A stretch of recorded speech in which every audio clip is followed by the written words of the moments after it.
Fam thanks God-fearing brothers for supporting public radio in Stevens County. And by Chihuahua Flooring. Chihuahua Flooring at 214 East Clay in the 3rd Street Mall offers a wide variety of products including carpet, ceramic and porcelain tile, vinyl and laminate planks, and vinyl sheet flooring. Chihuahua Flooring carries products for both commercial businesses and residential homes, including brands like National Flooring, Del Tile, Mannington, and Mohawk. They also offer blind repair. For more information, you can visit online at chihuahuaflooring.com, call 509-935-8021, or via email at chihuahuaflooring@gmail.com. This is KCHW 102.7.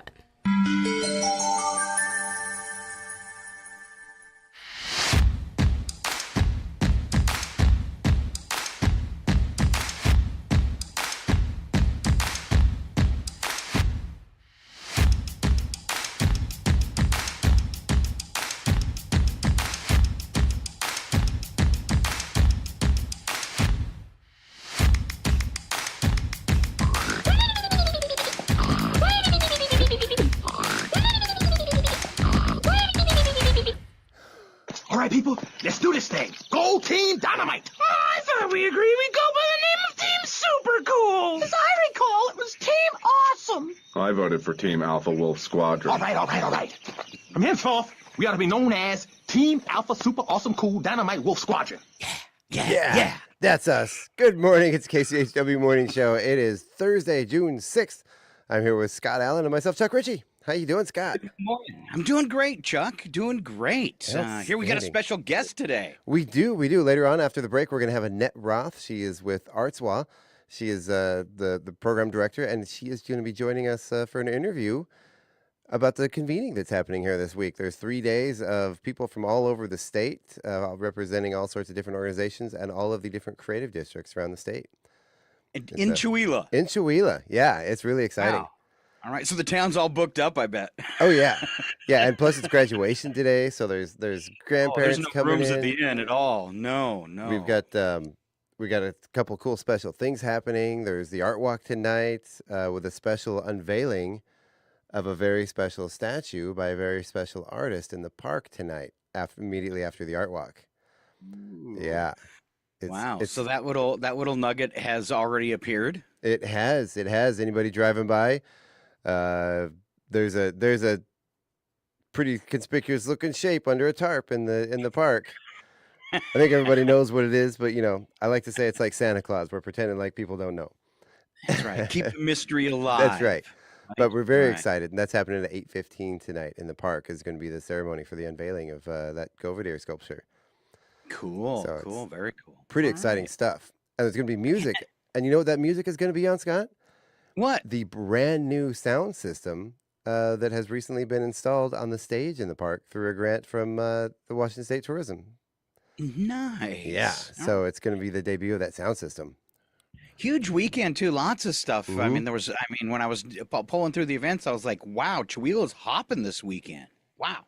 It is busy. There's stuff going all over the place. So cool. So that's exciting. Well, let's start off and see what your weather's going to be like through all this fun. Mm-hmm. Starting off with today, mix of clouds and sun, 80 for a high, nice day, 53 and clear skies over the nighttime. That leads into a sunny Friday with a high of 83. Warmer yet for Saturday, real summer temperatures, 87 and 59, mostly sunny. Mostly cloudy for Sunday, but still 81 with a 15% chance of rain, 55 for an overnight low. Monday right now setting at 81 and 53, mostly sunny skies. So a nice stretch of weather, maybe a little rain on Sunday, but other than that, a great weekend. Mm-hmm. It's kind of nice that Saturday was in the 90s yesterday, the forecast. So that can keep creeping down a little bit. 90s a little too warm. It is. Yeah. It's a little too early for that kind of stuff. We're still we had ice on the windshield last week, so it's just whoa, hold your horses. Welcome to the Northwest. Right? So we have on our, let's see, let me get back there, the school breakfast and lunch menu for today. It is breakfast stick, variety of cereal and fresh fruit juice and fresh fruit, and your choice of milk with breakfast. And then for lunch, they have a whole wheat corn dog, baked beans, romaine salad, fresh veggies, fresh fruit, and their choice of milk. Wow, that was not good. I am so hungry. I know, right? I didn't have my breakfast this morning, Chuck. I was gonna grab something to eat, but we've got this convening coming on, and there's a catered breakfast for the attendees immediately after this. So I'm saving up for that breakfast, and catered by the Yale Press. So that's gonna be exciting. Yeah, Nice. Good job. yeah, good stuff. All right. Goodies from our community calendar, just talking about how much stuff's going on. Well, we're first off today, 10 to 2, Food Bank is open at the Senior Center there. First Thursday Art Walk, which Chuck mentioned, happening in the park tonight. It's also the launch for the Art Walk, the launch of Plein Air 2024. Yes. This has turned into an annual event art show, so you'll be able to walk the streets of Chihuahua and drop into restaurants and see some great artwork. So I want to take a minute. This plein air art that happened. It's Tim Nielsen. He did our Trails End Art Gallery. They invited artists a couple weeks ago to go around town and create their paintings.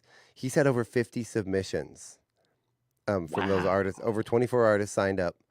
You know, and somebody who appreciates art but has no skill for it myself. The things these people have been able to do, like in real time, just standing on the street corner painting.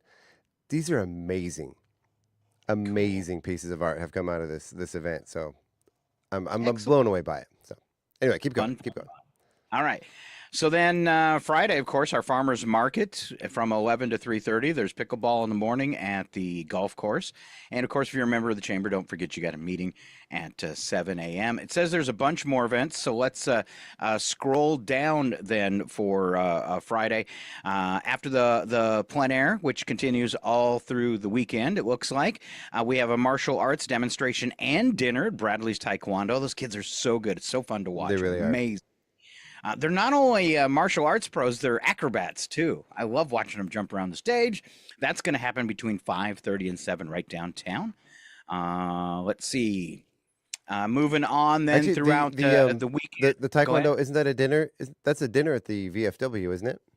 I didn't have the location in front of me, but let's pause for a second, and I'll pull that up. I thought I read... I don't want to say it just in case it comes out. No, it's at the American Legion. All right. So it's at the American Legion. Pulled pork sandwich, coleslaw, baked beans, and dessert. Cost is by donation. And those kids always need the help. One of the cool things that Sam does is for families that can't afford it, she does like a tuition thing from donations. So I remember one time they were short trying to go to tournaments, and they were short on Monday. Did a call out on the morning show. And she called me later that afternoon and said they already had the money they needed to be able to go to the tournament, just from folks in Chihuahua, hearing it on the radio and running down there and throwing some cash out for the kids. So here's your chance to donate to Bradley's Taekwondo and help out those kids. Dinner at the American Legion Friday night, 5:30. Pulled pork sandwiches and goodies to go along with it. So this is by donation only. How much would you pay for a pulled pork slider for Taekwondo? Well, there'll probably be some kids in their outfits jumping around and doing a little demo too. So I think that's dinner and a show, and it would be worth at least $40 to $50 easy. I would agree. Absolutely. All right. So bring cash. Yes, lots of it. They need it. Bring cash like you're going to a KCHW event. Exactly. Put in the tip jar. Somebody called me one day and I made an accidental donation of like $200 in food. Oh, no. At Safeway, and she was correcting it for me. So I don't mind giving some money, but I can't afford $200. And it's okay. It's an honest mistake. Your middle name is Donation. I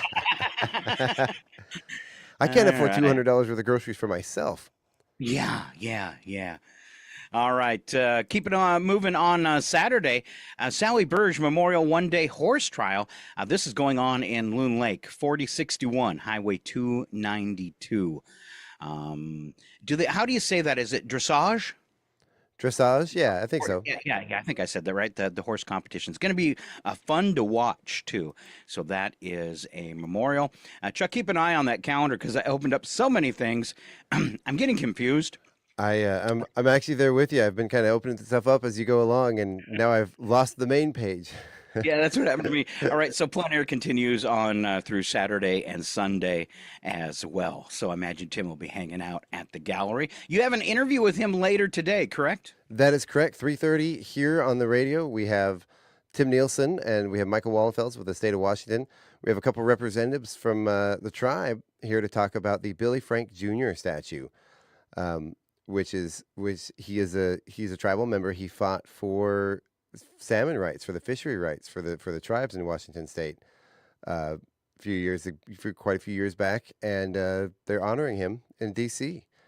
with a statue. And he got those rights back for him, you said. He did. He did. Right? He's the one that he got fishing rights back for the tribes here in Washington State, and we're going to be we got a couple people, tribal members who actually knew him, and were involved with some of the stuff that he did right here on the show. So very excited about it. That's going to be 3:30 this afternoon. Is that the 3:30? That's a tough one. Is that the afternoon or is that early evening? That's afternoon. Late Wednesday, afternoon. Yeah. All right. Good job, Chuck. And be tuning in for that interview at 3:30. I think that's all I've got on the list, unless I missed something. Well, I don't know because my calendar is not loading still. So, Well, so there's we'll that. call that good for now, except a reminder, tickets on sale at kchw.org. We also have links on Facebook this morning if you're watching along with us. Yep. And you can get tickets for our next concert happening at the KCHW Northern Lights Theater. It's the return of Kevin Doran. Yes. So excited that Kevin's coming back to do a little fundraising for the station. He is an incredible regional artist, was with a band called Big Fish and No Guns. Nice.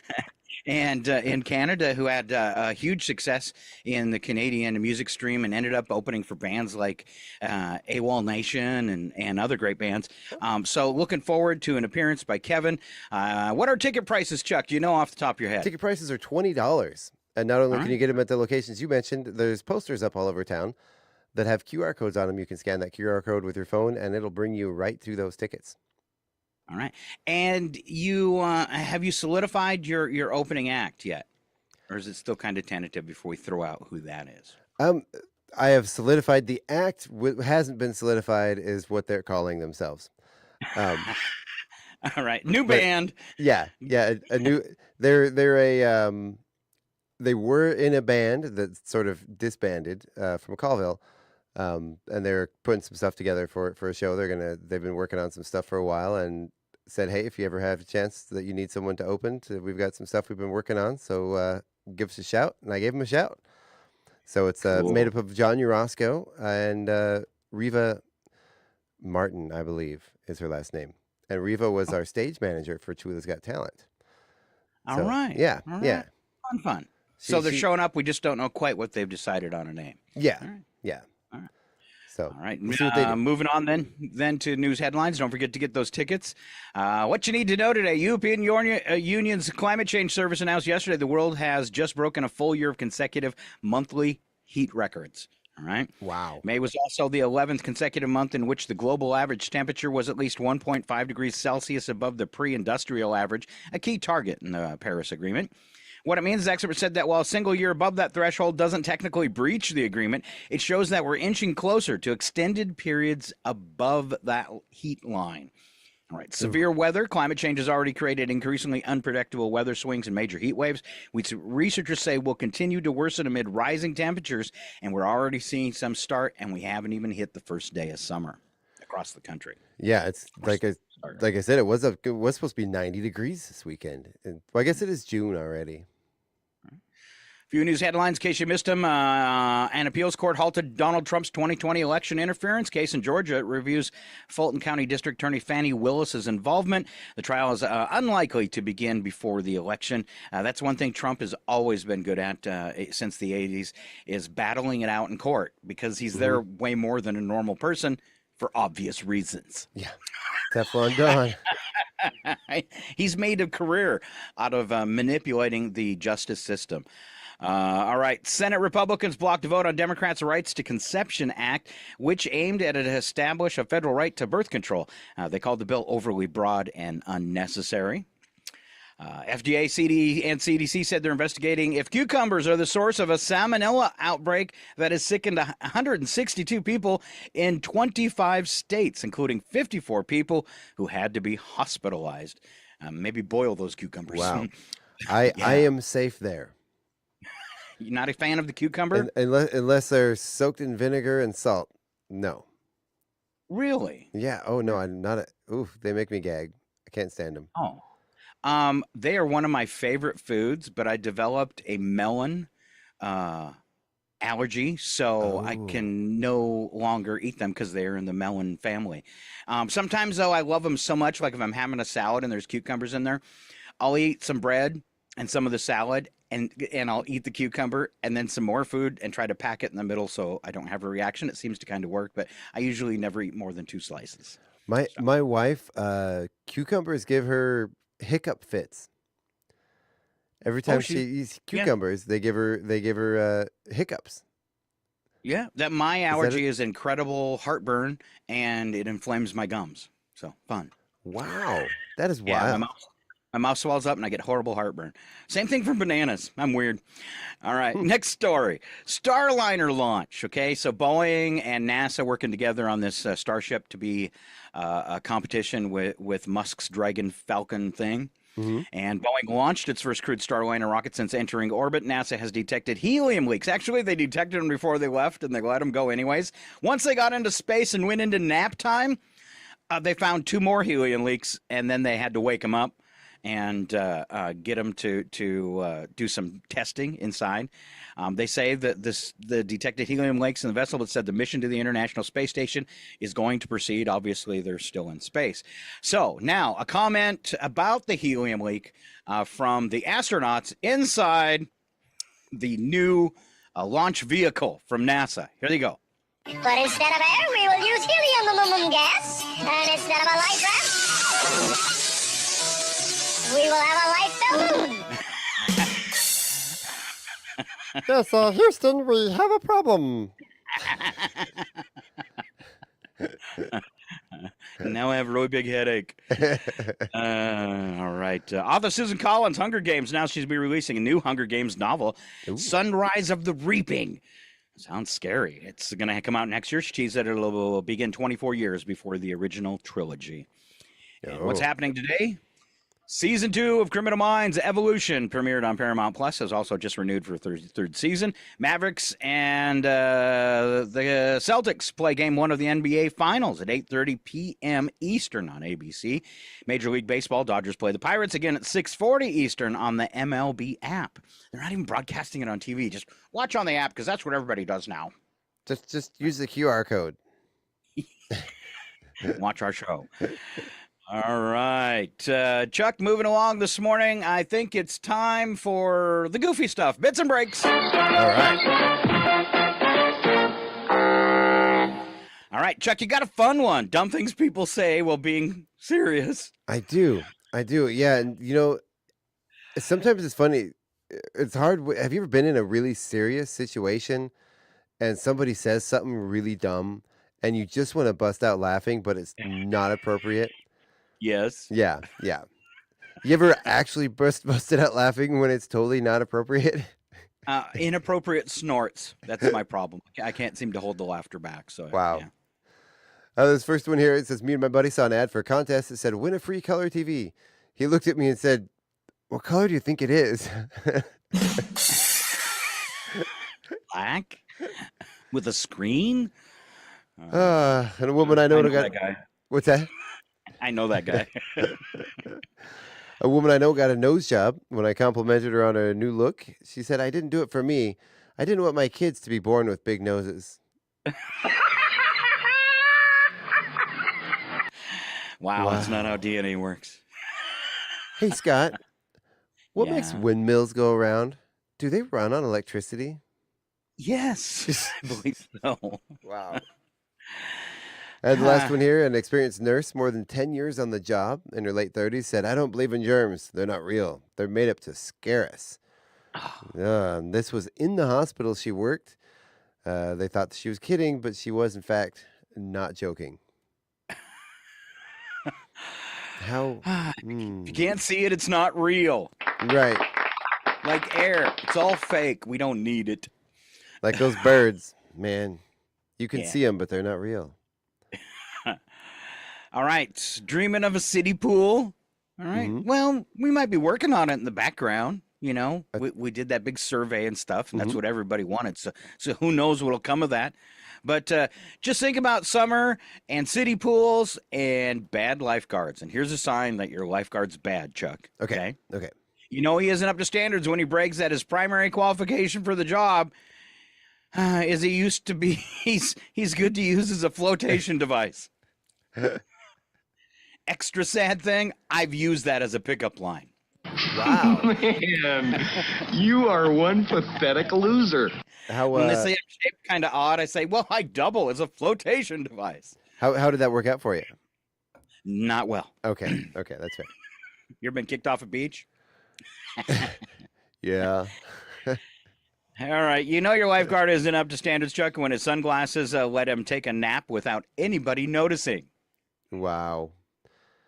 You know Yep isn't up to standards when he thinks CPR stands for convenient poolside relaxation. Isn't that what that means? Yeah. Well, no, I don't know. I wasn't paying attention in the class. I thought that's what we were doing. All right. CPR is one of the few times you can put your hands on someone and not get in trouble. That's why I like to say, do you need CPR? Just randomly. All right. You know your lifeguard isn't up to standards when his idea of rescue involves a long fishing pole and some bait. Almost got him, just a little to the left. Oh, I hooked him. Wow. And the last thing you know, to look for that your lifeguard isn't up to standards, and we uses the megaphone to order lunch from the nearby food truck. Wow. I mean, that's just smart. You know, you've got a tool, you might as well use it. That's what I say. Yep. One of the local businesses here in town has a food truck outside of it now, and I was like, "That's awesome! You got food so close." He says, "No, it isn't. The food's delicious, and it cost me $300 last month." Wow. That is a challenge. That is a challenge. It is. So this next one here, speaking of food, Scott. Yeah. So this is a thing for me because I have a smelling thing. I smell things before I like if I'm going to use something, I'll smell it. My family always teases me for smelling everything. I don't know why I do it. I've done it since I was a kid. So that's why when we met, you did that thing. Well, you know, habits die hard. He's got lots of dogs too. Yep. All right. So these are some unusual smells that people really enjoy, and most of these I do 100% agree with. Actually, some people said fresh plastic pool toys. Oh yeah, love the vinyl. Yeah. No. That's a nostalgic smell. I think it reminds you of being playing in the pool as a kid. A burnt match. I do love the smell of a match. They can be useful. They can for be. other smells. They can be. That's why we keep a little thing in the bathroom of them. Let's see. Old comic books. Yeah, people get into that like with old books and stuff Mhm. too, and think it's a great smell. And when I smell that, I feel like I need a bath. I'm in between enjoying the smell and the same because they do smell a little dirty, and a lot of hands have touched those books, especially the older ones. But yeah, I still do enjoy the smell. Smell a little dirty. And this next one, I've actually seen cologne made with this odor, this smell. WD-40. Would you like to smell like a diesel mechanic? Here, spray this under your arm. Again, very nostalgic smell. And have you ever used WD-40 as fish love the smell for some reason? You can That spray. doesn't seem very environmentally friendly at all. No, it's not. It's not. But I remember as a kid, we'd spray a little WD-40 on our bait sometimes, and it works. It's weird. All right, and then you ate the fish. That explains so much. Well, we used lead too, Scott. So there's that. It causes goofballism. Sawdust. Oh, yeah. Especially pine and cedar. Oh yeah, good stuff. Oak, I not had so much. somebody in a little rental cabin. I cheated. because after they became a year old, they didn't quite smell as like fresh and woodland as you'd like a log cabin to smell. So I bought cedar blocks and I hid them in the wall areas that I could. Nice. And somebody the other day said, "Oh my gosh, did you just put these in? They smell brand new." And I said, "No, they're about a year old." Cool.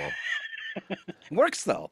I like they make the mesh bags of cedar you can hang in your closet. Those are always nice. Yep. Yep. Those are good stuff. All right, decomposing leaves. This one I don't necessarily agree with.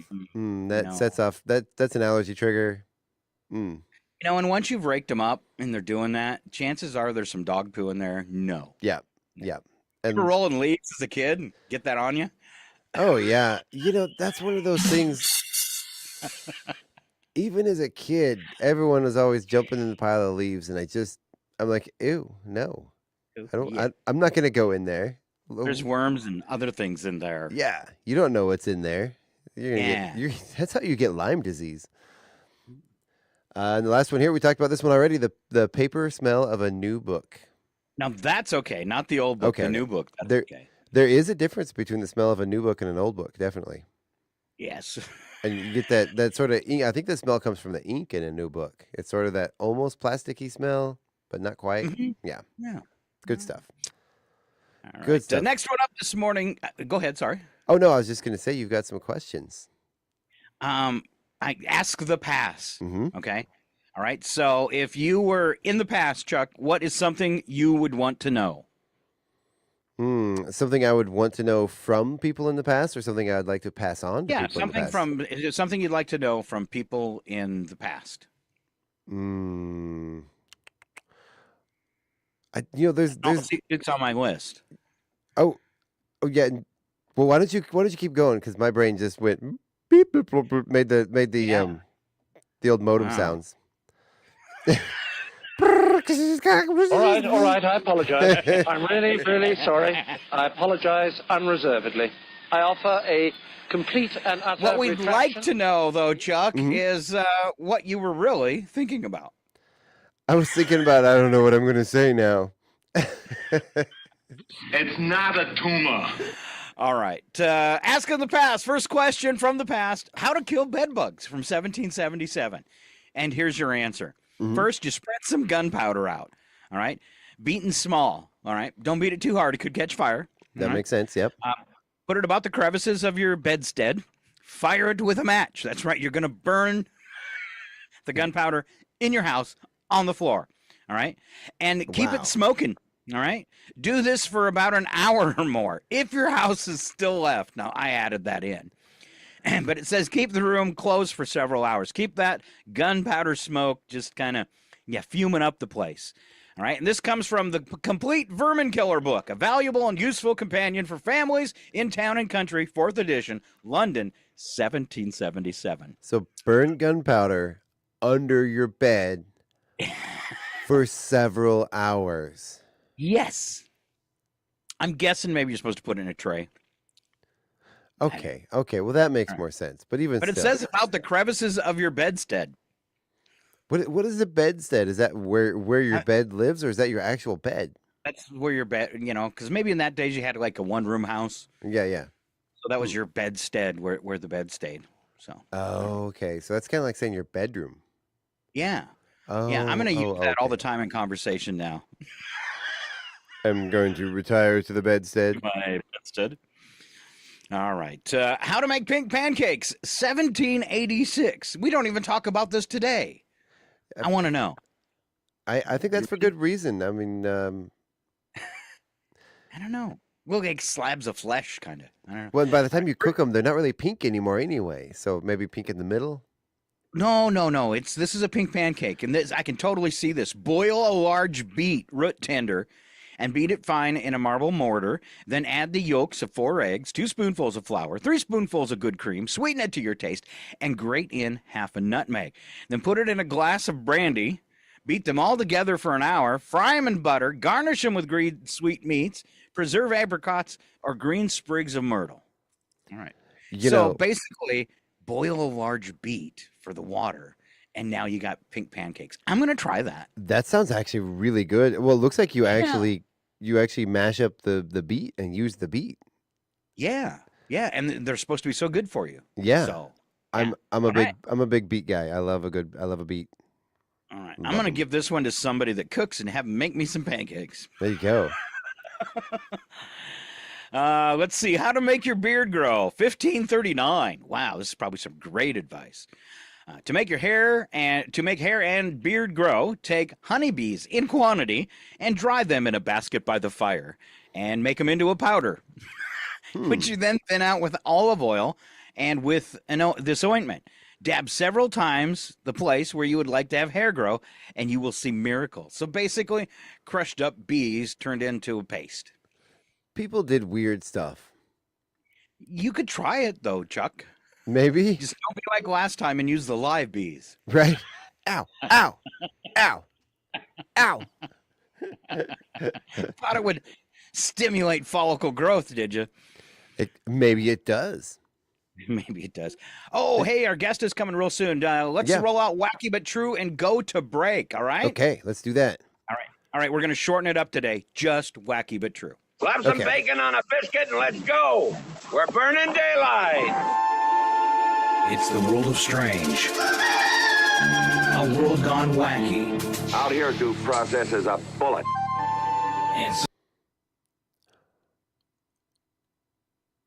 Uh-oh, Scott, I think we lost your audio. There you go. Well, you look mighty You muted pretty yourself when there you- for a second, didn't you? I was coughing. It's your on Oh, news okay. on KCHW. Just sit back and enjoy the show. Man, you're touchy this morning. I know. Scott, get back here. Oh, You didn't like it when I muted my mic. Not in the middle of a song. The middle of the intro. How are people going to know what we're about to do? All right. Wacky But True. We don't end it. We're skipping the news attack. We'll give you double tomorrow, but we want to make room for Annette Roth and our guest today because Chuck has a great interview set up for us. Yeah. Wacky But True. We don't add anything to these stories but sound effects from TV and movies. And Chuck, would you kick off the first one? Yeah, nothing like a good scandal. This one's wild. So this is a Chinese waterfall scandal, those scandalous waterfalls. Recent viral videos exposed the Yuntai waterfall in China's Yuntai Mountain Park as not entirely natural. The video shows water gushing from pipes hidden amongst rocks. Wow, it raised questions about the authenticity of the attraction. Officials have confirmed that the waterfall receives a supplementary water supply during the dry seasons to help maintain its grandeur. And it's always the dry season. Yeah. All right, It's the dry season. I got something on this. Okay. Hey, and this is the old fakeroo, isn't it? Do you know what this is? This, my friends, is false advertising. I don't know. I like fakeroo. Fakeroo. Fakeroony. All right, to travel in the world now, on to Vietnam, where a doctor in Vietnam said a patient's ear pain turned out to be caused by a tiny spider living inside her ear. This is happening more and more. I thought I was the only one that this has ever happened to. This But happened it to is you? happening more and more. Yes. Doctor was able to use a small light to lure the arachnid out of the woman's ear canal. I've told this story many times on the radio. Woke up from a nap. Eyes are watered, ears are ringing, it won't stop. Lay on the bed. I'm like doing the water thing because it feels like there's water in my ear, and I literally can't see. My ears ringing so bad. And I feel something running out. I think it's water. It hits my arm. I look down. Spider. Wow. Are you okay? Like emotionally? No, it left a web and laid babies and came back, and yeah, it's horrible. You named them. They had babies. It's a little different than mine, but let's see how they said he used light, so let's see what happens. Okay. Some people just get lost on the way to the light, and they need someone to guide them to it. I bring you from shadow into light. I cast you out, the prince of darkness. Go into the light. The spider's new. Spider? Yes, the spider. Even the smallest bite from Arachnus dethicus will instantly paralyze. Oh! Get off! That's the way I was. I jumped off the bed so fast that the spider actually flew off my arm, and then I couldn't find it. Oh, isn't that the worst? How old were you when this happened? I was an adult. Wow. Yeah. Well, Wow. I don't think I've actually ever really been an adult. But I was older. Yes. I was like, oh, so this was your future self, Scott. Yes, thank you. Okay. Yeah. I avoided that insult really well. Someday when I grow up, I want to work in radio, Scott. Yeah. Surprise. Yay. So, all right. I know. Next story: a dog shelter in Germany had trouble finding a home for a stray dog because he answered only to the name of Adolf. Yep, that's bad in Germany. That's bad. Yep. The mutt was found along a road with a note from his owner saying that his name was in fact Adolf. Wow, most unused name in history since the 40s, right? Yeah. I think there's a good reason behind that. Yeah. Come on, say something, you funny-looking little mutt. Can't you talk? I know nothing. Nothing. Ooh, the Germans are mad at me. I'm so scared. Ooh, the Germans. Yeah. Ah. Paulo Garcia, Spirit Airlines passenger, faced a nightmare when her luggage went missing at Fort Lauderdale Hollywood International Airport. Fort Lauderdale Hollywood. Okay. Her pink suitcase containing valuable items like a MacBook, 2 Apple Watches vanished after being checked in by Spirit Airlines staff. Desperate to find her belongings, I should say, Garcia waited for hours at the baggage carousel, but her suitcase never appeared. Next day, she received a surprise ping from her Apple Watch and showing its location at a house in Fort Lauderdale. Wow. Determined to get her items back, Garcia went to the house and found her suitcase. She immediately called the police, who discovered that Junior Basil, a 29-year-old airport employee, was the alleged thief. Unfortunately, by the time police arrived, Garcia's belongings had already been disposed of. Sold, I guess. Bazell, though, charged because of the expensive items, MacBooks and iPhone watches and earbuds, grand theft. Now he faces up to 30 years in prison because of the amount. And also hefty fines if convicted. Wow. I can see that, though. I mean, you entrust your stuff, and you put valuable stuff in that luggage, and you entrust it to these people, and that's like a sacred bond right there that these people shouldn't be breaking. Yeah, MacBook, 2 Apple Watches, or earbuds. It's probably up around $5,000, and that's how he got the grand larceny or grand theft charge. Wow. Let's check it out. In Gotham City, a fitting day for nuptials, exhibits, or grand theft. Why are you going to the airport? Flying somewhere? How'd you guess? I saw your luggage. And when I noticed the airline ticket, I put 2 and 2 together. I'm beginning to suspect that these are the people that have stolen our luggage. When Lloyd Christmas drives a woman to the airport, he makes sure she gets all her luggage. Honey, there's nothing in that luggage that can't be replaced, except for your diaphragm.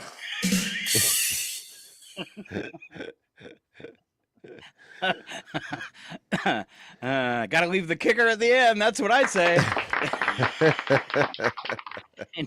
All right, Chuck, wrap us up here.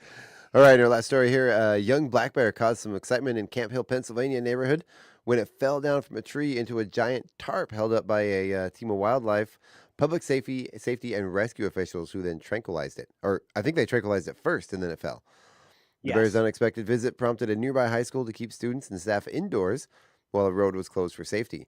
Fire and rescue crews used a ladder truck to reach the bear, sedating it before it fell 20 feet into the waiting tarp. I wouldn't want to be the guy that's got to climb the tree and shoot the bear in the butt. Yeah, right? I would imagine they do that from the ground, wouldn't they? And they said rescue crews used a ladder and a truck to reach the bear, and they said they caught it in a tarp. So yeah, they went up and gave him a little shot. Wow. I've tried to recreate this to the best of my ability using television clips. Okay. Hello, Ranger. That bear just went through my office. On my scooter, chasing 2 guys in sleeping bags. Lions and tigers and bears. Oh my! Lions and tigers and bears. Oh my! Lions and tigers and bears. Oh my! Lions and tigers and bears. Oh my! Lions and tigers and bears. Oh my! But I'm not sleepy. Why did I ever invite that bear to lunch? Why? Why? See what happens. No, he's ruined my best tarp. Yeah. All right, that's our odd news for today. We've flipped up the show a little bit here so that we can come back and have a great interview with a lady from Artswa named Annette Roth. We want you to stay right here, and you'll learn more. It's KCHW 102.7 Northern Lights Public Radio. You're mocking me, aren't you? Every day. Every day. Every day. That's what I live for. You can do it!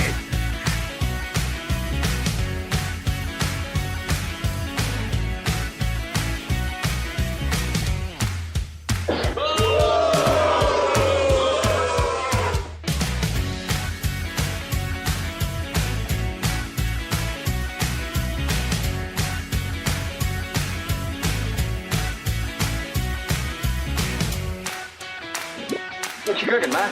Beer. Noodle. Great idea. The Public News Service Wednesday afternoon update. I'm Mike Clifford. Events scheduled this month to inform more people about Minnesota's new law that eliminates the need for proof of legal residence to get a driver's license. Last fall, Minnesota launched its Driver's Licenses for All initiative, with supporters saying it would make roadways safer while removing transportation burdens for undocumented individuals. Eduardo Penasco, with Communities Organizing Latino Power in Action, or COPAL, says in general the policy change is still embraced by the populations he works with. People are happy about this and making an effort to try to apply and go through the process so they can get their license. At first, COPAL says many Spanish-speaking applicants weren't passing the written exam, in part through not accessing valid information in the driver's manual. In partnering with the Department of Public Safety, it's been hosting orientations to help people prepare. I'm Mike Moen. And the hottest temperatures to hit the U.S. West this year, building across California and the Southwest in the last 24 hours. And they're expected to bring record temperatures to much of the region before expanding eastward this week. That from Axios. The big picture, they report, excessive heat warnings and watches extend from the Central Valley down through Southern California's desert, southern Nevada, and southern and western Arizona, affecting over 27 million people as of this morning. And building a sustainable and equitable food system that prioritizes people on the planet is becoming increasingly important in the food and beverage industry. As Shantia Hudson reports, businesses in North Carolina are doing their part to put sustainability first. Tina Levy is Chief Operating Officer at the Food Hub. She explains how it sources meat from family farms and distributes it to local markets, reducing the negative environmental impacts commonly associated with industrial farming. I think that our environmental impacts are really embedded in the production practices that we require of our farmers. So all of our animals are raised outdoors on pasture rather than in confinement or in feedlot. And so we're eliminating a lot of the negative environmental consequences of those systems. Environmental social governments, or ESG, is said to be a priority at an increasing number of businesses in North Carolina. And it's the first full week of contract negotiations for janitors who clean the buildings of some of Oregon's biggest employers. The janitors, represented by SEIU Local 49, work at places like the Oregon Health and Sciences University Hospital and the U.S. Bancorp Tower. Their current contract expires at the end of this month. One focus in the negotiations is the rising cost of living. Elena Jimenez, a janitor at Adidas, says the health benefits she gets are helpful, but she hopes the new contract will lower the cost. They can help us get our pace a little bit less than what we are paying right now because, the cost of living is really hard right now. The cost of living in Portland increased 22% between 2010 and 2020. This is Public News Service. About a third of U.S. parents with kids younger than 18 say they worry their children might be bullied at some point, and that became a reality for one Nevada parent. Christina McDermott says her 12-year-old daughter, who has a disability and was in the public school system, began to get bullied at the age of 10. She's now 12 and being homeschooled. McDermott says her daughter experienced name-calling and others making fun of her appearance, which eventually led to things getting physical. Zero-tolerance bullying policies have been implemented around the nation to stop that kind of behavior. And while McDermott says she supports the idea these mandates propose, which consist of a punitive approach to bullying, when put into practice, she argues it can lead to a counterproductive response. I think that, the school just doesn't do enough, to make sure this stuff stops. What is it going to take? Someone really seriously getting hurt and ended up in the hospital, or something? I'm Alex Gonzalez reporting. And next to Virginia, where Dominion Energy is eyeing a new site for a natural gas plant in Chesterfield. Documents show the company is considering the recently closed Chesterfield Power Station site. Dominion sent Chesterfield County officials a letter requesting they complete the local governing body certification and site suitability and value forms for the site. Mason Manley with the Chesapeake Climate Action Network says the county's response shows using the new site means a local zoning decision may not be necessary. Because this coal plant has been operating on this site before, it's already zoned correctly for electricity generation, which means that there's no zoning case at the county level for community members to fight, so they wouldn't need the zoning. But the project faces other hurdles, including getting an air permit from the Department of Environmental Quality and final approval from the State Corporation Commission. Though it was originally proposed in 2019, it's been in limbo due to a corruption lawsuit and the enactment of Virginia's Clean Economy Act. That law requires Dominion to generate 100% renewable electricity by 2045. Edwin J. Vieira reporting. Finding from Danielle Smith, a recent study on pre-K ed in Pennsylvania reveals that much work remains to improve investments in the pre-K education in the state. The Pre-K for PA campaign asks lawmakers to boost funding in the fiscal budget as the June 30th deadline approaches. Partnering with the campaign, Carrie King with Pennsylvania Partnerships for Children says they support Governor Josh Shapiro's proposed $33 million increase for pre-K, which would strengthen the sector and expand access to high-quality programs. The funds would aim to increase rates for providers. Pre-K is an area where, like many other sectors, there's a workforce shortage. And so the funds in the state budget will really go to those programs to make sure that they're sustainable. This is by Clifford for Public News Service, member and listener supported. Here's some radio stations, big and small, your favorite podcast platform, and find our trust indicators at publicnewsservice.org. Broadcasting from beautiful Chewelah, Washington. This is Northern Lights Public Radio, KCHW 102.7. Programming on KCHW is made possible in part by listeners like you and by Country Chevrolet. Country Chevrolet, located at 880 South Main Street in Colville, is a full-service Chevrolet dealership, offering a wide range of new and pre-owned vehicles with at-home mobile test drive service available. In addition, Country Chevrolet also offers maintenance and service, vehicle rentals, and full auto detailing. More information is available at countrychevy.com or by calling 509-684-8400. KCHW would like to thank Country Chevrolet for supporting public radio in Stevens County. And by Chewelah Flooring. Chewelah Flooring at 214 East Clay in the 3rd Street Mall offers a wide variety of products, including carpet, ceramic and porcelain tile, vinyl and laminate planks, and vinyl sheet flooring. Chewelah Flooring carries products for both commercial businesses and residential homes, including brands like National Flooring, Del Tile, Mannington, and Mohawk. They also offer blind repair. For more information, you can visit online at ChewelahFlooring.com, call 509-935-8021, or via email at ChewelahFlooring@gmail.com.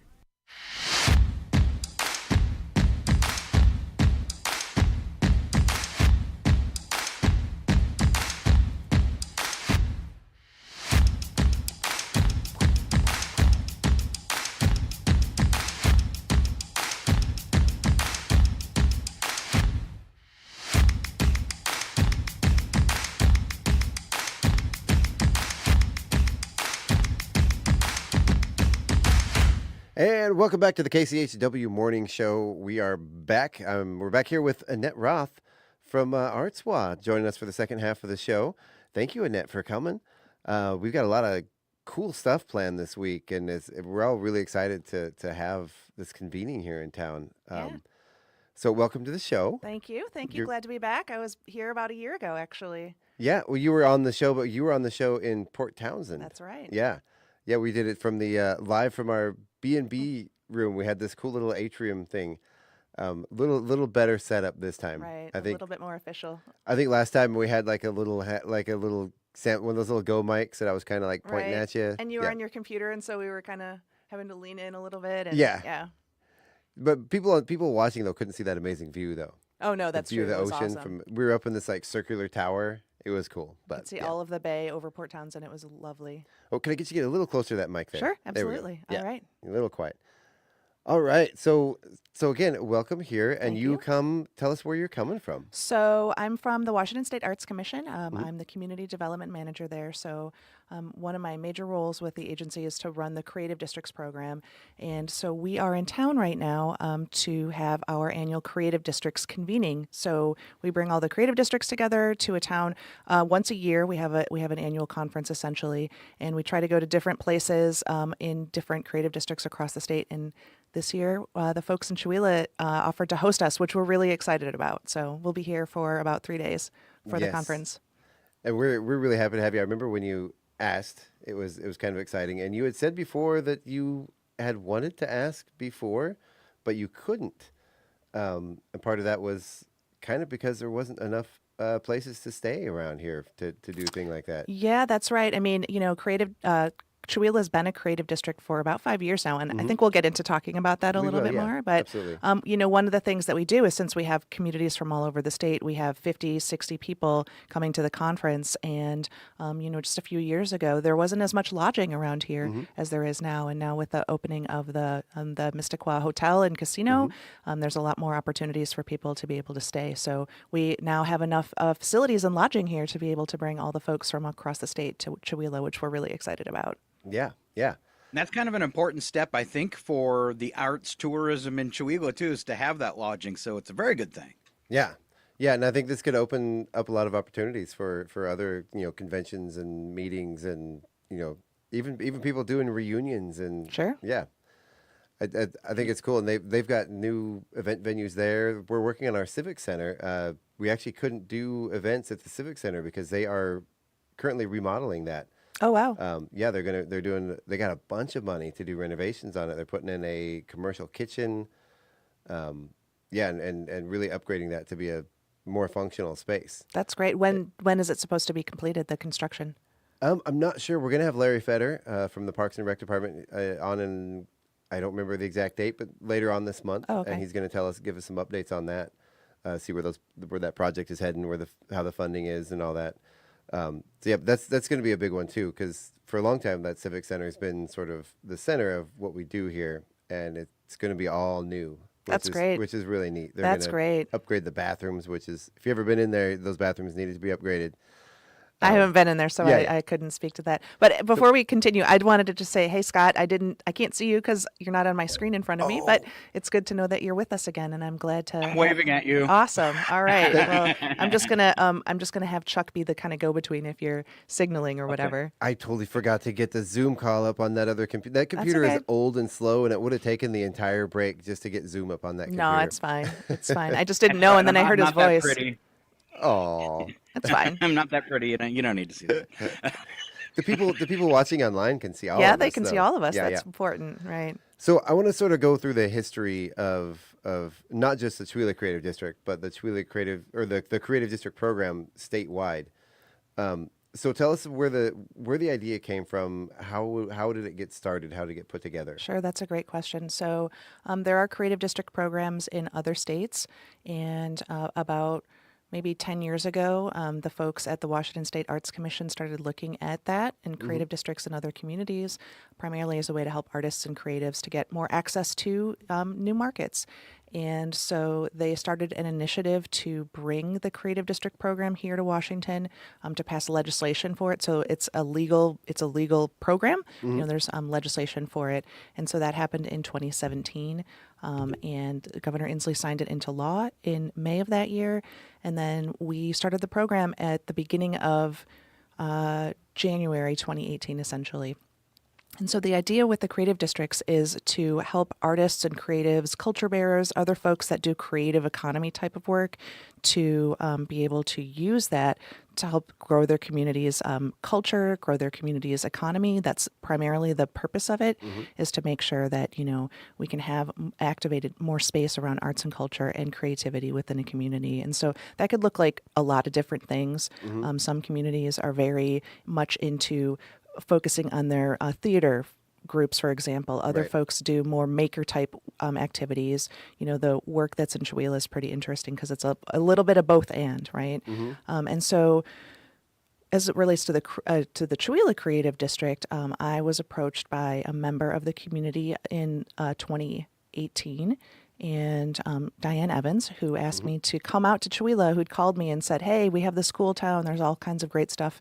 We think this could be a great opportunity for us. Please come and visit us. And so I did. And, we were able to see all kinds of really cool things going on. And the community really pulled together to get the Creative District Initiative up off the ground. They did. It takes some time to do. It is a community planning process, and we want to make sure that it's really collaborative and that folks from all walks of life and all parts of the community can participate. So sometimes it takes some time. And you all were able to get through the process in less than a year, which is pretty amazing. That's one of the shorter times, and it's been a pretty solid creative district since then. So, yeah. Yeah, I remember. So for anybody that wasn't a part of those original meetings, we used to meet at the theater. And there were times, I think we did a head count at one of those meetings. There were like 55 people at one of those meetings at the theater, just interested in what this was and what it would look like. And, it kind of got whittled down once it became like official board meetings and stuff, those numbers whittled down to the, to the core group. Then COVID happened, but we survived that. And we were again. We got in there second, just behind Edmonds. Yep. How far behind Edmonds were we? So about 6 months. So our first creative district was but it was the very beginning of a brand new program. So that's actually not too bad. So our first creative district was Edmonds. They were certified in December of 2018, and then in June of 2019. Both Chewelah and Olympia were working on certification, and they submitted their applications within 1 day of each other. And Chewelah was first, so Chewelah got second place, and Olympia got third. But all three of those districts now have been around for 5 years and have all been recertified for another 5 years of operation, which is really exciting. Yeah. We just recently got our recertification. What was it, last month? Yeah. Was it last month or April? It was last month. I mean, we had to go before the board for that, for approval. And so, it was essentially, but the recertification starts on your date that you got certified. Right. So I got you. Yeah. Yeah, I think Chewelah maybe had a lot of groundwork already to make that possible, because I remember back in 2011 starting the radio station and doing the groundwork for that the local community groups at that time, the one that used to do Chautauqua community celebrations, everybody kind of came out of the woodwork as I was getting it started and was so supportive. And I noticed the town was very collaborative between the different groups, and probably some of it comes from a small town and having people that are members. Take Diane as a great example, or Mike Bentz. She knows everybody and everything. Yeah, they had their hands in every group trying to help, and I think it made it maybe a lot easier for us. Yeah, I think that's a great point, Scott. And also one of the things to think about is that for a town this size, there's all kinds of really interesting things happening here in Chewelah. I mean, the radio station, for example, there's the Performing Arts Center, the Arts Guild. There are a lot of really great boutiques, the brewery, the art gallery. And so all of those things were, many of those things were already here at the beginning stages, and things have grown since then. And other types of interesting and, maybe creative sector adjacent activities are now happening here. And you have the creamery, and you have some new stores coming in, Mountain Market, which is kind of an amalgamation of all of those things. It's got restaurants. I mean, and, there's great restaurants here. I feel like every time I eat at a restaurant here, I'm like, that was a really good meal. So, it's good. It's awesome to be able to have all of those kinds of things that exist within a community of this size, so people can enjoy the things that you have here. Well, you hear people, and, especially before I was really used to living in such a small community, you hear things, I wish we had this. I wish we had that. Why don't we have this? But considering the size of this community, we actually have quite a bit. I was having a conversation with somebody from another town in Washington about our size, and they were blown away by all the stuff we had here. They're like, we have the same population, and we have none of this stuff. And it sort of makes you stop and think like, oh, wow, for considering how small we are, we're pretty packed. Sure. And I think some of it is geography too, though, right? Because you're a small town, and it's quite a ways to get to, Colville's 20 miles away or something like that. Yeah. So in Yeah. some ways you have to be a self-contained unit to a certain degree, right? And make sure that all of the things that people need to live and enjoy their lives are there. Whereas in some of the other smaller towns that might be, in a rural part of an urban county, so like Thurston County, for example, some of the smaller towns might not have all the things because you can just go to Olympia, which is like 15 minutes away, or Right. go to Lacey, which is 15 minutes away. So, Right. So it's something to think about. And we have Spokane about 45 minutes away, which is nice. Sure. You can, if you really want to, you can pack up and Right. probably save a few bucks on groceries. Sure. Before and bring them back. But it's 2 hours out of your way. How much is that? Is that worth? It's got to be a big shopping trip to make it worth your while. Yeah, Right. it really does. Or you got to be in town anyway. So. Right. Exactly. I could rarely find a reason to leave Chewelah. Right. Oh wow. I do. Watching a movie is one. I think a movie theater. Oh, like would at be a nice. theater, yeah. But we have about, what would you say, Scott? About 25, 30 minutes away. Eastern Washington's only drive-in movie theater. Oh, that's fantastic. In Colville? Yeah. Oh wow. Yeah, just past Colville, between Colville and Kettle Falls. Oh, And, interesting. it's one of my favorite It's one of my favorite things to do. That's Go to great. drive-in, yeah. We rarely even go to the theater anymore because we have our drive-in right here. Mm-hmm. So, and it's a cooler experience, I think. Great. I mean, maybe there's opportunities to do like a movie in the park. I know in the town that I live in, on I think it's Saturday nights in the summertime, they have like a band. The city helps to host this, but it could be a group of folks. They have a band and then they have a movie night, and so people can just come sit on the lawn. It's like at the city park, sit on the lawn and in front of the band shell and watch a movie. And they're usually fun movies like Finding Nemo or Top Gun or something like that. So kind of family-oriented movies, but it's always a good time. It is. That does sound like fun. And we had just recently at our drive-in theater, we had a local film festival. Oh, fun. Where we had local films and we had a band playing beforehand and, then showed the films. And I don't know what it is. If there's ever a drought, we go to the drive-in because guaranteed it's going to rain. Every time we go to the drive-in, it's going to be and not just any rain, like horrible, massive rain so hard you can't even see the screen. There you go, Every Chuck. time. You just have to go to the movie theater more often. Yeah. And it's always because my kids they like to pull the car in backwards and raise the hatch up and Got sit it. in the back, and inevitably it'll rain. So Sure. and they still refuse to go sit in the car and turn the car around. They will still sit there and get soaked in the rain. Oh, wow. Rather than turn the car around. That's dedication. It is. So the convening now. Yes. Let's go ahead and switch gears to that. This is how many convenings have there been now? So we host a convening every single year. We have had, I guess this is our sixth now. We had, starting in 2019, we was sort of before a lot of districts had become certified, but we brought them together kind of as a, if you're getting started, this is a planning thing. So we did kind of a full day, teaching session. So that was our first one. And then we didn't get to have any creative district convenings in person for several years because of COVID. And so we actually, I think, skipped the creative district convening entirely in 2020. And then we had them in online 21, 22, and 23. Or no, 23 was last year. So we had our first creative district in person convening last year in Port Townsend. And so that was in June. And, now we have it in Chewelah. Our intention with the convenings themselves is to hold them roughly around this time of the year, late May, early June, kind of depends on sort of things, and alternate. So we want to make sure that districts who want to host have the opportunity to host, and also we want it to be geographically equitable.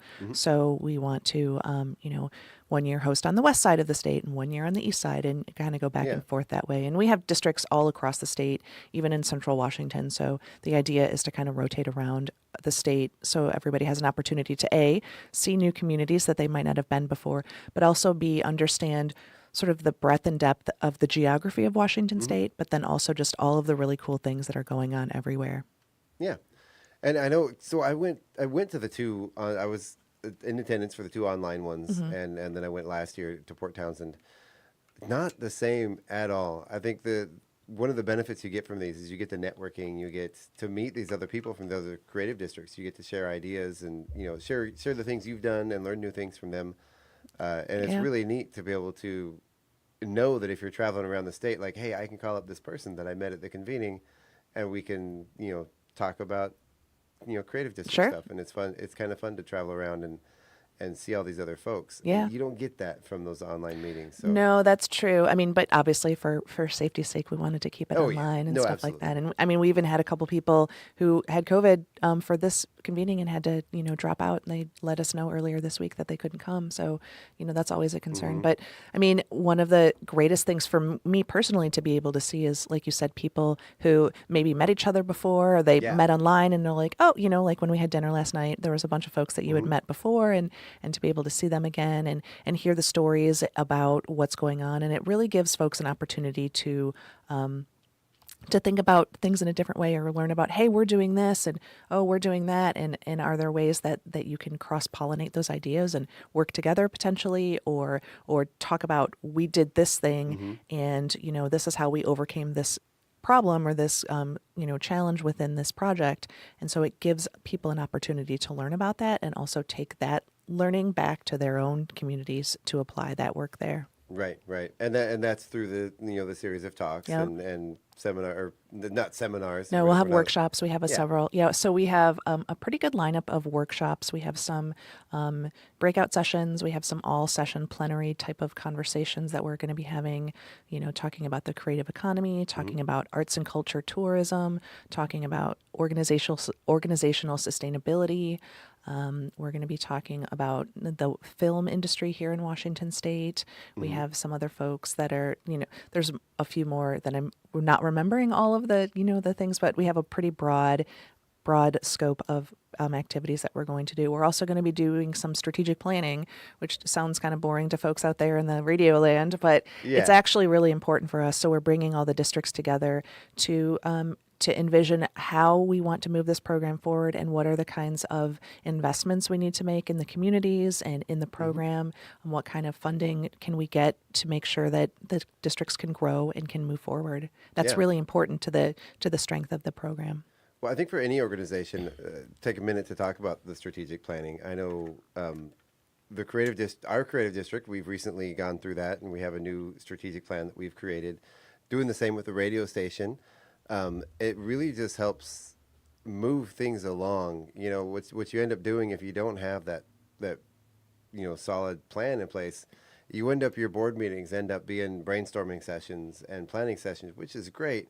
But then when every month all you're doing is talking about ideas, you end up not really doing a lot of them. Exactly. So to have those plans in place, if you're in an organization or want to start an organization and working with nonprofits, it's really important to make sure you have that foundation in place and know exactly where you're heading. So when you do get together and when you do plan things and work, you have a common goal that you're headed for, instead of having ideas coming from all different directions, and then you end up squirreling your way around, and you get a little bit of a bunch of things done, but you kind of lose focus on where you're headed. They're essentially roadmaps, right? Yeah, so exactly. They're roadmaps for an organization to go from one destination to another, right? So you're here and you want to get to that next step, or that finish that project, or bring this thing to your community, and the strategic plan helps you to get through that, right? And it can be sometimes challenging to go through the strategic planning process, only because it's unwieldy and there's a lot of theoretical, like what could we do? But a lot of it is around picking, I always say pick a lane and drive, right? So pick a direction and go in that direction. And, once you start accomplishing things, then you can revisit your plans and look at what else can we accomplish? What else can we do? Right. And I think a lot of the work that you all have done here is pretty indicative of that, where you've been able to build off of small things to make bigger things happen, you know, and that's really exciting to see. We call that. We got a bonus too by one of our board members works for the Tri-County Economic Development District and spearheaded our strategic planning for the radio station. And I will say, you said it sounds boring, but on the flip side of that, if you're participating, I know our last two board meetings have been the best board meetings the radio station has ever had, and everybody is so excited and energized after them with these working toward the future. And do you think it's because of those goals, the strategic plan? Okay. It Awesome. is. We brought on a couple new board members, which is Brandon Hansen from the Tri-County Economic Development District, and Don Olson, who is a local resident and has worked for businesses like Nike and stuff. So not that the rest of us didn't bring stuff to the table, but it really added a new dynamic to the radio station, which with me moving away and stuff was really needed. Right. Well, and I think what's important is that you have people that have different perspectives and that you've brought to the table, and they have different life experiences and can bring those perspectives and those experiences to that planning process and to also help, guide the direction of your organization. We spend a lot of time in arts and culture world here at the Arts Commission, and one of the things that, it's important to make sure is that intersection between the economy and arts and culture is sort of always at the forefront of the work that we're doing here. And so having the economic development agency in your community, in your case, it's TED, at the table, not even just at the table, but even with TED, they have as part of their comprehensive strategic plan, a focus on arts and culture as a driver of the economy here in Northeast Washington. And that's really important, because if you don't have the people who are developing the plans and working on building that economic infrastructure or building that workforce infrastructure at the table, it's going to be really difficult to move your initiatives forward. Right. And that's a great segue into one of my questions. So, and some new studies have come out that is going to hopefully entail more funding for organizations like ours. There is some really great stuff coming out about the impact of these creative economies, this economic system, not just in big towns, but especially in small areas like this, and the impact that the creative economy makes in this area, and maybe to sort of shift away from that mindset of thinking, oh, we need this one big company to come in with a factory or something. So do you have any light to shed on that? Sure, absolutely. I know you do. Of course I do. So let's just start with the sort of larger creative economy. So the creative economy here in Washington is really big. It makes up over 10% of the GDP, so essentially the gross domestic product, the economy itself here in Washington, over 10%. A lot of that is focused on the sort of creative tech sector, so software development, app development, web development, graphic design, that kind of stuff. But even with arts and culture, it's pretty significant. And I want to say that, I don't know the exactly brand new numbers, but it's $100 billion a year to the economy. And that's including, people's wages and all of the other kinds of things. So it's important to Washington State, and also to the world. So there's the economic impact of arts and culture, but then there's also the sort of cultural impact as well, and one of the things that I think is important to think about is oftentimes with arts and culture organizations or creative sector organizations, sometimes they're big, but a lot of times they're not. And so if you're able to have, if you have one big company in your community, let's say it employs 500 people and it decides to shut down or something happens, that's 500 jobs that are lost, right? And that's devastating. Like that. Right, immediately devastating to the community. We've seen that happen, especially in communities that were based on extraction economies from, 40, 50, 60 years ago. It's just been devastating to them. But if you're able to... Wheeler went through that. Multiple rounds and the Alcoa plant shut down decades ago. When was that? Do you remember? Or where you may not have been around when it happened? I left after high school, came back in my 40s, and sometime in that period between 1984 and 2010, it was much earlier. I don't know the date. Other locals would be able to tell you when that happened. But it was devastating. That was the biggest employer in the county, and they closed their doors. Wow. So that's interesting, Scott, because you left and you came back. So, when you came back, did you notice that? Did you notice the impacts of that, even though it was many years later? So what was strange when I came back, Chihuahua was setting in the exact same place. Everything looked the same. When you drove into town, we had to close down factories and stuff and old elevators. It was nasty. Chihuahua was junked out. And from the time I moved back in 2010 until I moved away 2 years ago, I got to sit back and watch the coolest transformation. I mean, it started with cleaning up with these derelict factories. And once they did that, we had businesses as you came into town. They cleaned up the elevator. They bought an old building and changed it into Systech heating and cooling. And people redid these buildings. And then it caught in and it swept down Main Street. And facades of businesses started changing. And then the arts started blossoming. And it was really, over the past 15 years, the town has transformed totally to when you drive in it, you go, wow, this place is beautiful. Yeah. Look at that mountain. Look at the church steeple on Main Street, looking at that rock face. I mean, the environment of Chewelah, it is 100%. It looked like an old rundown town that you wouldn't want to stop in. Now it looks like a place you might want to move to. Yeah, absolutely. That's interesting that you say that because, the first time I came here was in 2018 in the summertime. And, I think even by that point, a lot of that transformation that you were talking about had already begun because there was a lot of things that were in place here that, and when I came into town, I was like, oh, this is such a great little town. This is so lovely here. And, people are super friendly and welcoming. And so, but I think to your point, Scott, and sort of to what I was talking about earlier, is that when you have small businesses like this or mid-sized businesses, they employ 2 or 5 or 10 or 20 people, and you have, 10 or 20 of those types of businesses that equal 500 jobs. If one of them goes under, it's not great for the community, but it doesn't devastate it in the same kind of way because your economy is not so, you don't have all of your economic eggs in one basket, right? You're not beholden to that one company exactly to sustain your entire economy. Well, and not only that, but when you are a company that has that kind of power, you can dictate a lot of what happens within a community. Yes. And it's not always in the best interests of the community. And so when you're able to have more people that have a vested interest in that community, I think you get a better, a better community overall because more people can contribute and more people have a vested interest. So they want to make sure that things are going in the way that they want it to be. Well, I think too, it's just sort of expand on that. A lot of people, they hear this, creative economy. They think about, artists and, it's more than that. It's businesses that think outside the box, businesses that have, unique ideas, or again, even, as simple as redoing the facade on your business to improve the appearance of the town.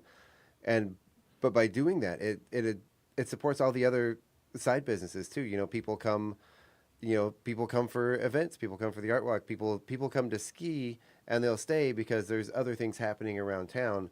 They're staying in a hotel, they got to stop and get groceries. They're going to go to the drugstore to get stuff. It's just this sort of these ancillary businesses that are also benefiting. Right. Absolutely. From this. And then, that sort of brings up the topic of people say, people don't want to be a tourist town. People look at some of the other areas that have been kind of overrun. You see the housing prices skyrocket. It makes it unaffordable to live there. Sure. People don't want that in their little community, and we can drive that in a way that keeps our community's identity and doesn't let that happen. But if we don't drive that, someone else is. Someone else is going to come in and start buying up properties and putting in attractions and making it something that it's not. And that's why I think by utilizing this creative economy, by supporting our local businesses, our creatives locally here, that keeps the flavor of the town alive without, needing someone outside to come in and spend a bunch of money here. Right, absolutely. I mean, there's definitely that part of it. I mean, for a lot of communities, tourism is a component of the work that they do, and I would imagine that you probably do get a fair amount of tourists here because it's beautiful, and there's all kinds of recreation and things like that. But it's you don't necessarily need to base it just on that, right? And you don't want to, especially if you're concerned about the longevity of your community and making sure that people who live and work in the community can still live in the community and can work in the community, right? And that they aren't, they have opportunities for a broad array of types of jobs, So to your point, in one of those tourist towns, a lot of the jobs are very service sector oriented. and they cater to, the people who come, and often those people are very wealthy, so they can afford to buy the houses. And so it drives up the cost of living for folks. And then the people who do the work can't afford to live in the town. Exactly. And not only does it's obviously problematic for them that they have to spend so much time commuting and the costs are more for them, but it also reduces the flavor of the town. It really does. And it takes away sort of that broad socioeconomy that could exist within a community, and it replaces it with one very specific type of thing. And so, that can be nice, but it doesn't make for a fully fleshed out and whole community. And so, when you're able to have all these different pieces, like you said, there's the creamery and the brewery and the hardware store, and there's graphic designers here, and you have, newspaper and all of and the radio station and the theaters and all of those kinds of things that are part of, the broader creative economy help to provide that base of stability. And it helps children who are growing up to be able to see, oh, there's opportunities for me to live and stay here when I grow up. And so they're not going to just graduate from college and move to Spokane or move to Portland or whatever necessarily. They will have an opportunity here. And if they don't go to college, they see that they could have an opportunity here for them in something that they might not have thought about. They thought, oh, maybe I just have to go and, I don't know, whatever, just get some regular job. But if their passion is, design, or if they really want to learn about doing, preparing sort of specialty food products or whatever, there's a system here that exists so that people can have the opportunity to do that. Well, and that brings in the whole, now we're at a place now where remote jobs are becoming more and more common, pretty standard, really. Places like this are perfect. It's a great place to live. Still, the cost of living isn't as high as other places. And I personally think those are great for the economy because they can help sustain the businesses that are here, and bring money from other places and insert it into our economy without really needing, to build all that infrastructure to support it. And I think that's a really neat thing. And you're kind of seeing this influx, I guess, or is it an outflux of people moving away from cities that are able to not have to pay those high prices and be able to go where they want to go without having to be, in these high density areas. Sure. Yeah. I think that's true. I think probably that's slowed down a little bit because now housing is really expensive everywhere, and it is. Interest rates are super high, so people are kind of a little shy on signing on the dotted line for a big mortgage. But I do think that so part of it is that a lot of times people live where their jobs are, and if you have the type of job where you could live anywhere, you want to live in a place where you can vibe with it, that the culture makes sense to you, that you can enjoy it, that it feels like a place that is home to you. And, so folks who are fortunate to have those kinds of jobs have a little bit more leeway and a little bit more freedom, to be able to do that. And I think the idea within a creative district or with any community is that, you want to develop sort of the culture, the flavor of that community so that the people who get it would be the ones that would want to come and stay here, and live here. And then hopefully they, even though they're employed by someone else, they're still part of the economy here. They go to the coffee house and eat restaurants and go to the Safeway and, need to get gas and all the things that exist here. And then they can participate in activities as well. So. Exactly. I see a big bonus, for residents of Chewelah or for someone that would move here, because across the country, not just Washington State, schools have taken some huge hits in funding. I graduated from high school with 18 credits of language arts. It's something that's pretty much, the arts are pretty much non-existent to a lot of points in school unless it's an after-school activity.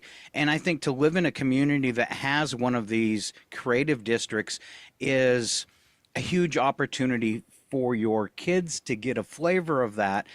We've talked about Chuck talking about a community, of the same size that has nothing going on in the community. If those classes have been cut at their school, where are their kids getting the exposure to the arts and that type of stuff to find out things that they might be wonderful at? I think it's a good thing for families too. Absolutely. That's such a great point. So not only is it a good thing for families and for, as a parent, I'm a parent and I want to make sure that I can provide as many opportunities to my child as I can within my means, right? And within the opportunities that we have. So part of it is it shouldn't be that just people who live in wealthy communities and have a lot of money should be the only ones that can provide those opportunities to children. That's not fair.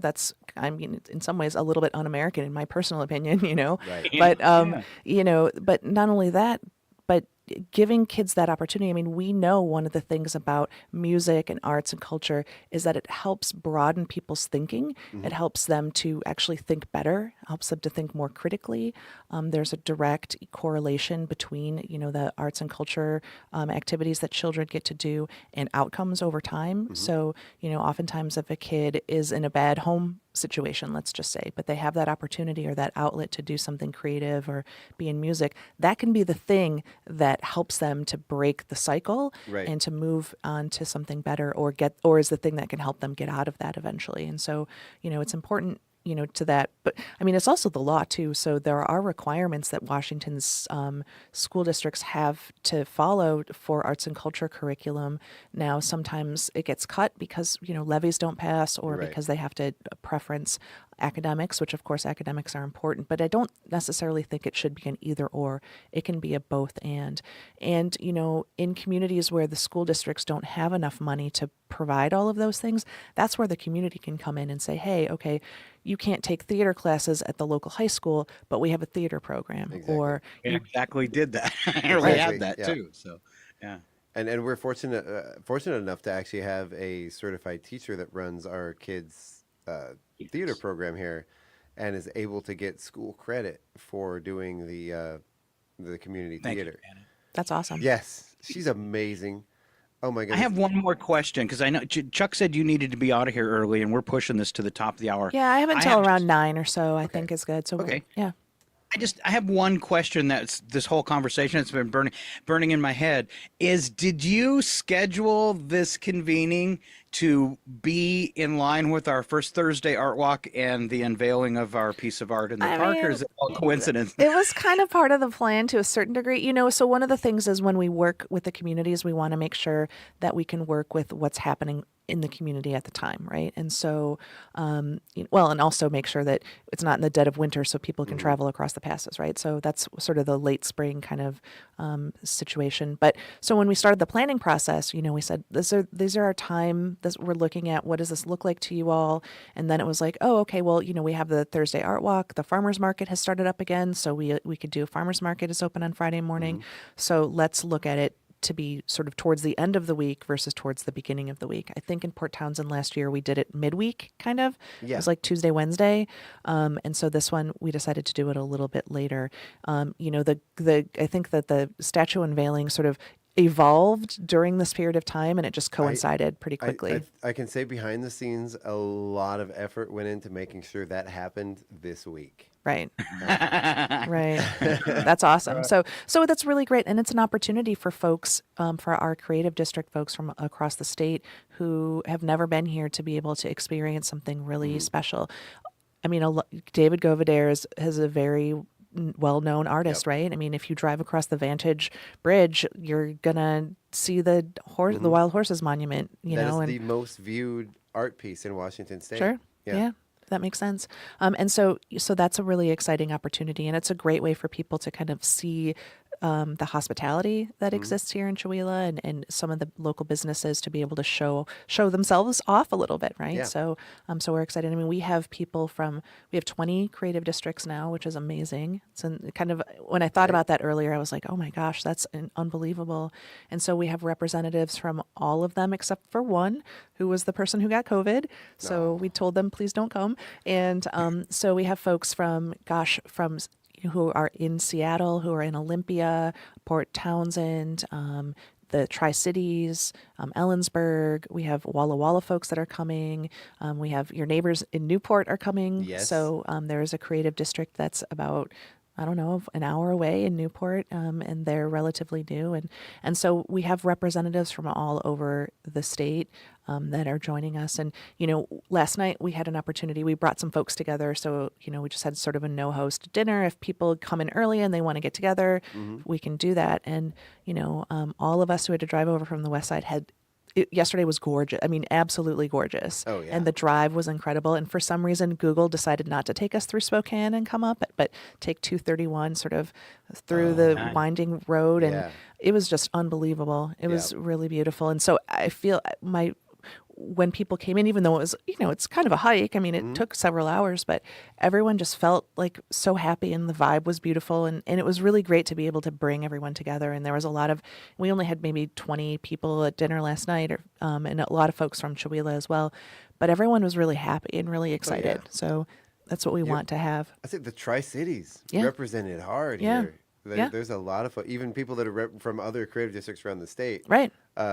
It was around the dinner table. It was like, oh, hey, I'm from Kennewick too, and I'm originally from Kennewick. Right. There are a lot of people who are originally from the Tri-Cities area. Yeah. Some folks live on the west side now, but we did have, we have a creative district called SoCo that's in downtown Kennewick, and so they had folks there, and then some of our people. They just grew up there and they live somewhere else. And so, that was that whole, we're going to talk about the Tri-Cities. And so that was fine. Yeah, I mean, they had that was an interesting conversation, I'm sure. Yeah, there was a bunch of that talk during dinner last night. It was fun. Right. But yeah, so we're getting pretty close to the end here. Yeah. So is there anything else you want to talk about the creative district programs, about the history, about what we're doing this weekend? Yeah. So like I said, we have 20 districts. We have many other districts that are working on certification as well. So it's a process that any community who wants to, activate their arts and culture and creative sector can participate in. We don't have any restrictions on that. I mean, there's requirements that folks need to have, and there's a whole process that they have to get through, but it's not time limited. So we work at our agency. Our staff works to help communities, help guide them through the process. We don't do the work for them, but we help them to figure out, how are we going to structure this thing? What does that look like? How do we bring people together? We make recommendations, and we have kind of a playbook that you can use. It's called our Community Readiness Toolkit to go through the process, right? Yep. And so there's a lot of steps involved. It does take a while, but it does come with a lot of benefits too. So we have funding that we can provide to creative districts. We have startup funding, so it's essentially like a startup grant once a district becomes certified. We have capital project funding that we can offer. Creative districts can take overtime up to $200,000 in funding. There's a match requirement that comes along with it. But so for the folks here in town, things like some of the mural projects, the kiosks, some of all the signage, the cool wooden and metal signage that's around town, all of those were parts of the creative district's capital project program. The folks in Chewelah are working on activating some projects in the city park. Yeah. And so we got a big one coming up next year. We're going to be over where the Friday market sits. Right. We're going to upgrade the electrical. We're going to put down some pads, some sculpture bases, a land acknowledgement as you walk into the park. It's called the sitting wall, but it can also be used as a small presentation platform stage area, for a small group or a single musician to play. It's going to be our biggest one yet. We got $49,000. Yep. From Artswa to do this, so we're really excited. And this is one of the really exciting parts about this project coming up. Going to be working closely with the Spokane tribe and possibly bringing in. We had a meeting with them the other day, bring in the Colville tribe too, and maybe do some group efforts between the two tribes to put some indigenous art in the park. That's right. And design these bases, these sculpture bases, and the new pads that are going in for the vendors. And have some people from the tribe come in and do some of the design work. I think that's fantastic. I mean, it's great. Yeah, I mean that's that collaboration that you're talking about are the things that we want to see, because the creative districts don't just end like your creative district does. It has a physical boundary, quote unquote, like it's an area that's sort of in this town. But it doesn't stop there necessarily. And so, just like people... The glow. Right, exactly. So people live outside of Chewelah, but they come to Chewelah to go grocery shopping or to do whatever. It's the same kind of thing. And there's tons of artisans that are in the neighborhood. And, the tribes are your neighbors. And, this is their ancestral land as well. So making sure that we can incorporate all of those things together and that we're all working in partnership to grow a collective culture within a community is something that we want to be able to see. And so what's been great to see we'll talk about with Chewelah. So, you've done several of these smaller scale projects, these Right. capital projects, but they've grown over time. So the first one was kind of a little small, and then the next one was a little bit bigger, and this one's significantly bigger, and then there's still space for you to, potentially have another one. And so the opportunities that folks can have is, even if a project is small, that starts to plant seeds for other things that can happen, and people start to see, oh, we have possibilities here. Oh, what if we tried this? Oh, what if we did that? How can we make this happen? And so you start to be able to see all of that kind of stuff in helping to move the community forward. And I mean, the fact that you got the funding for that original mural project, and then other businesses were like, you know what, we're going to put murals on our building too. Why not? Yeah, there've been multiple, do it on our own. Yeah, there've been exactly. multiple businesses that have done just that, which is really for those. So we had a new mural go up yesterday. Mm-hmm. Kind of. It's beautiful. It's gorgeous. But it's replacing the exact same mural that's underneath it, Right. because we had an issue with the building. Found out just the other day it was because the exterior of the building is built out of a flexible material. Mm-hmm. It's a flexible coating on the building that once with the weather shifts, it would move, and the paint attached to it was not able to shift with that. Oh, so it started flaking off. Yeah, so off. the paint started Right. flaking off. But now there's one attached to the exterior that should hold up. So. Right. And it looks great. I mean, it's funny because I came into town yesterday and saw the mural, and I was walking with Bud Evans because he was the first person I ran into, 5 minutes after I got into town. So he's like, oh, come check out the mural. And at first I was like, I've already seen this mural. And then he explained to me what happened. So that was great. Yeah. It was kind of unfortunate. We had one of our board members that had been working on that project felt really bad. He felt he had done something wrong, and he was just really beating himself up on it, and it wasn't his fault at all. It No, was just, it worked out even better, nobody knew right? that's the way the building Sure. was built. So And you can't always expect those things, but it turned out great. It still looks great. It's still does. beautiful. Now actually having it in panels is if one of them gets damaged for whatever reason, it's a lot easier to just replace that piece than try to do the whole thing all over again. exactly. So And I don't know if this is something. I mean, I think we've talked about it in public, and I think the people generally know we are about to, once the convening is over, our next sort of thing we're going to be working on is the Creative District actually taking possession of the Aaron Huff Memorial Cultural Center. Oh wow, congratulations. And working towards probably doing a master lease to begin with, and then move into an eventual purchase of the building. Oh, that's fantastic. Yeah. So that will be sort of your headquarters, and then you have a space that you can activate for other kinds of things Yeah, as well. and I mean, then- it's a great location, first of all, right downtown, It really is. and then, I mean, it's a good building too. It's got a lot of possibilities. It's interesting. It's a lot bigger on the inside than it looks like on the It's outside. like a TARDIS. Yeah, It's kind bigger of. on the inside. Totally. Yeah.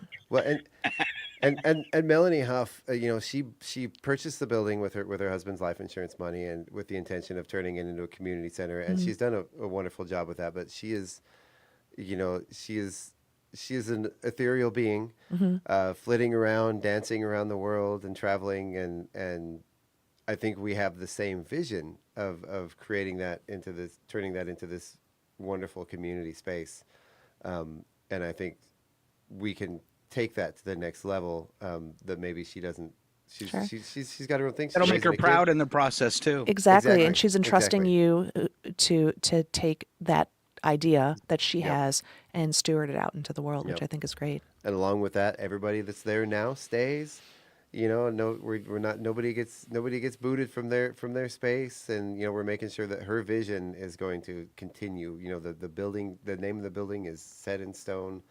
Everything is going to be on her terms, and make sure that we fulfill the vision that she wanted for the space. So Great. Yeah. So we're really excited about that. And maybe next, Scott, the radio station could buy this building. Yeah, yeah. So anyone have about $700,000? There might be it in there. We're going to need some cash, though. Or a big grant. Right? All right. Awesome. Well, thanks you guys so Yes, much for thank having you. me, Scott. It's good to at least hear your voice if I can't see you on the screen. Yeah, all right. Good to finally get to talk with you too. I'd heard your name so many times.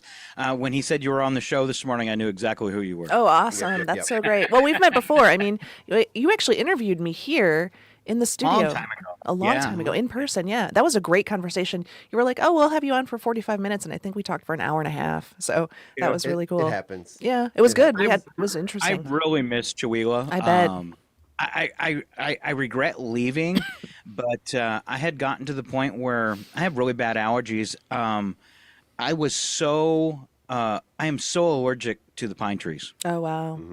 Ridiculously allergic, that where it got worse and worse every year till to the point where summer, all of spring, summer, and fall was just miserable for me. I was pretty much sick all year long. Oh, no. And the only thing good about leaving Chewelah, I had allergies this spring in Maine. They lasted one day. Oh my gosh. Wow. That's a pretty big improvement, honestly. It is.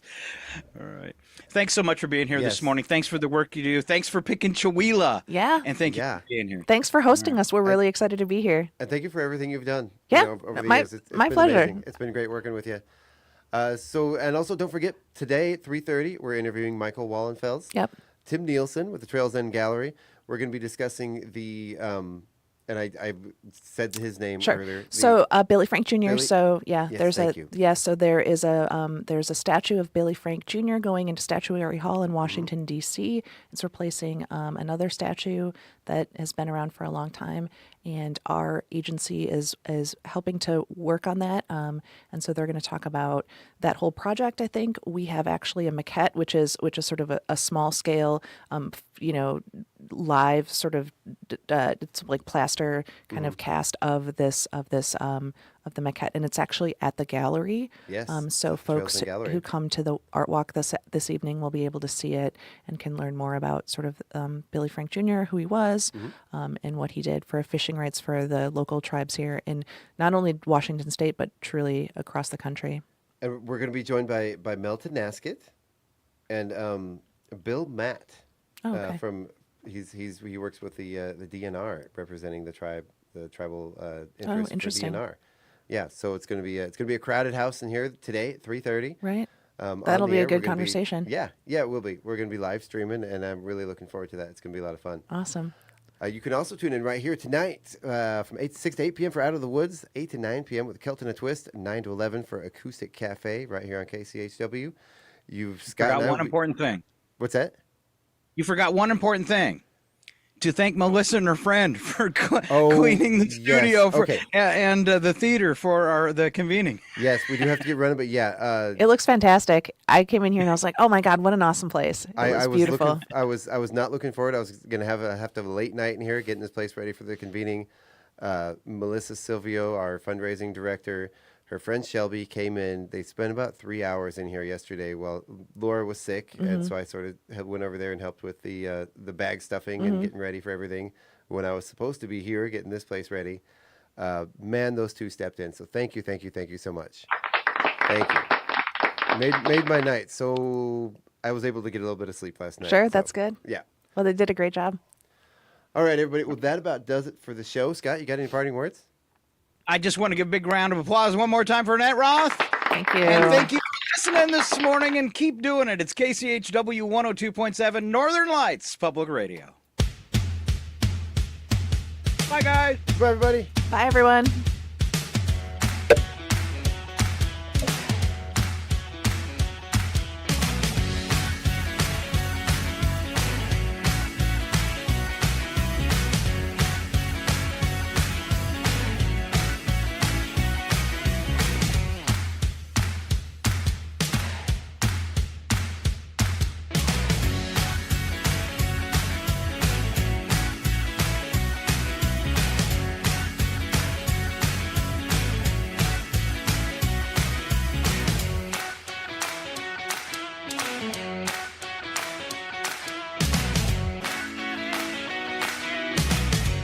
It's 9:05.